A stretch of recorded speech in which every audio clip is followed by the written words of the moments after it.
What happens when 41 senators can stop something that 59 want to pass? Even if it's urgent or even if the country's in crisis, the filibuster can step in and hold the line. And the thing is, it's not in the Constitution. The founders didn't design it. And as a matter of fact, it showed up by accident. It emerged unintentionally after 1806 when the Senate dropped the previous question motion. It was meant to simplify things, but what it actually did was erase the ability to cut off debate. And for decades, senators didn't really take advantage of that until they did. Over time, a few learned how to stall and others followed, and suddenly it was routine. So in 1917, the Senate created a fix, the cloture rule.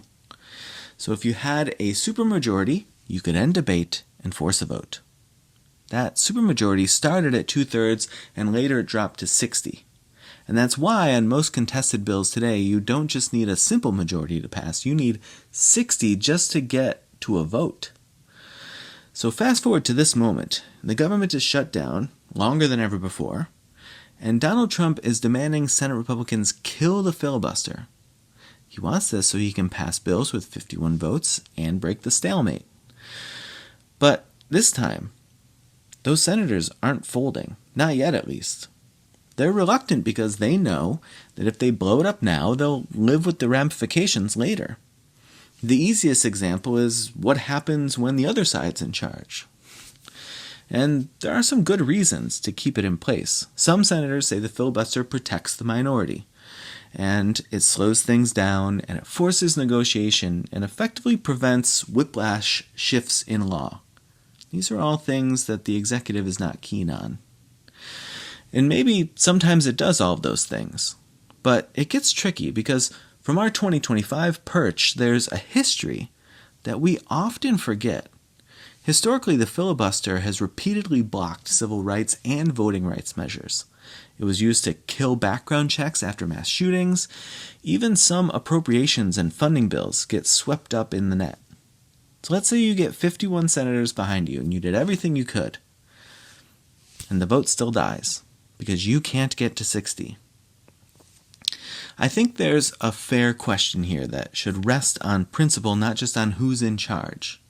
Is the need for a supermajority a beneficial form of restraint, or is it obstruction dressed up as tradition?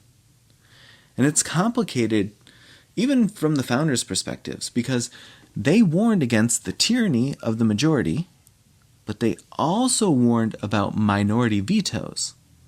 Hamilton in Federalist 73 wrote that a supermajority requirement can guard the community against the effects of faction or an impulse unfriendly to the public good. That was about the executive veto override. Different context, same tension.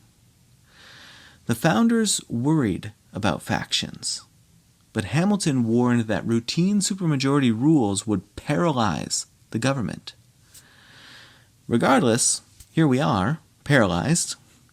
So when you hear filibuster, don't just picture some guy reading a phone book.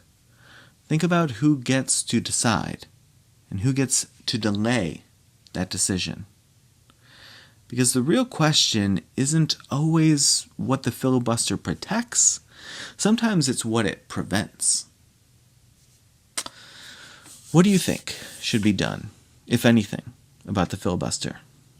In our current environment, would the founders largely support it, or find it goes against the purpose of a representative government?